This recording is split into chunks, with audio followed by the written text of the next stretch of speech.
না, এখন যেটা আমরা বেশি করে দেখতে পাচ্ছি, পশ্চিমবাংলায় সবচেয়ে বেশি আক্রান্ত হয়েছে বিজেপির হাতে হিন্দুরা। সবচেয়ে বেশি নাম কাটা গেছে, সবচেয়ে বেশি ভোটার লিস্টের নাম নিয়ে লজিক্যাল ডিসক্রিপেন্সি বলুন, ডেট বলুন, সবচেয়ে বেশি নাম কেটেছে হিন্দুরা। এরা হচ্ছে হিন্দুদের শত্রুই হয়ে গেছে এখন ভারতীয় জনতা পার্টি পশ্চিমবাংলায়। পশ্চিমবাংলায় বিজেপি নেতারা কাকে হিন্দু মনে করে? পশ্চিমবাংলার বিজেপি নেতারা হিন্দু মনে করে শুধু উত্তরপ্রদেশের লোকেদের, গুজরাটের লোকেদের, বিহারের লোকেদের। এরাই নাকি হিন্দু। যারা জয় শ্রীরাম বলে তাদের ছাড়া কাউকে হিন্দু বলে না। কিন্তু বাঙালি বলার তো লোক রয়েছে, শিবের কথা বলার লোক রয়েছে, জগন্নাথ দেবের কথা বলার লোক রয়েছে। আমরা তো তাদের ভক্ত। সনাতনী ধর্ম তো আমরাই মেনটেন করছি, ওরা সনাতনী ধর্মকে দুটো ভাগ করে দেওয়ার চেষ্টা করছে। বাঙালিদের ওপর ওদের কোনো ভালোবাসা নেই, প্রেম নেই, শুধু ক্ষমতাটাকে দখল করার একটা ঐকান্তিক প্রচেষ্টা আছে, আর কিচ্ছু নেই। আমাদের নেত্রী মমতা বন্দ্যোপাধ্যায় সিঙ্গুরে মিটিং করবেন, সেই জমিতে দাঁড়িয়ে, যে জমি এই পশ্চিমবাংলায় পরিবর্তনের প্রথম ডাক দিয়েছে, এবং কৃষকদের যে অধিকার, লড়াইটা কিন্তু সবসময়তেই বিকৃতভাবে বলা হয়েছে টাটার বিরুদ্ধে লড়াই ছিল না, লড়াইটা ছিল পশ্চিমবঙ্গের তখনকার সরকারের বিরুদ্ধে, যারা বেআইনিভাবে চাষিদের অধিকারকে কেড়ে নিয়েছিল জমি ল্যান্ড অ্যাকুইজিশনের নামে।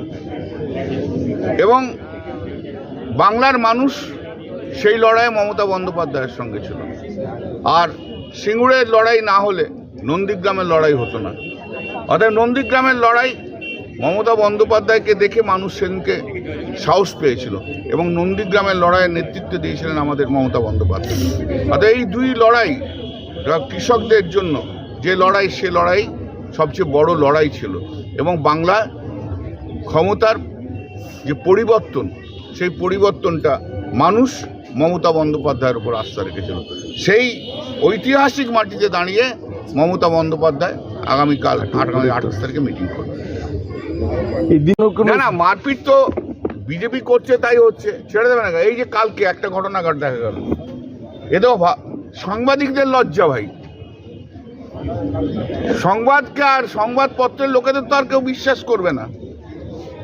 কালকে কোনো একটা মিডিয়া, গদি মিডিয়ার সাংবাদিক, হিন্দুকে মুসলিম সাজিয়ে তার বক্তব্য রাখতে গিয়েছিল, আমাদের ছেলেরা তাকে ধরেছে। এটা তো ইম্পারসোনেশন, এটা তো ইম্পারসোনেশন। এটা সংবাদ মাধ্যমের লজ্জা, আমাদের নয়, যারা ইম্পারসোনেট করছে। এবং আমি পুলিশকে বলবো সেই ইম্পারসোনেশনের জন্য তাদের বিরুদ্ধে পদক্ষেপ নেওয়া হোক। এবং আমি শিওর কোনো সাংবাদিক, তার সুস্থ মস্তিষ্কের কোনো সাংবাদিক তার পাশে দাঁড়াবে না। কারণ সাংবাদিকরা জানে তাদের কাজটা কি, সত্যকে সত্য বলা, মিথ্যেকে যেটা সেটাকে মিথ্যে বলা, যেটা ভালো সেটা ঠিক বলা, সাদাকে কালো বলা না, কালোকে সাদা বলা সাংবাদিকদের কাজ নয়। কোনো সাংবাদিককে আজ পর্যন্ত শুনিনি সে ইম্পারসোনেট করছে। এসব সাবস্ট্যান্ডার্ডের সাংবাদিকদের অ্যারেস্ট করা উচিত।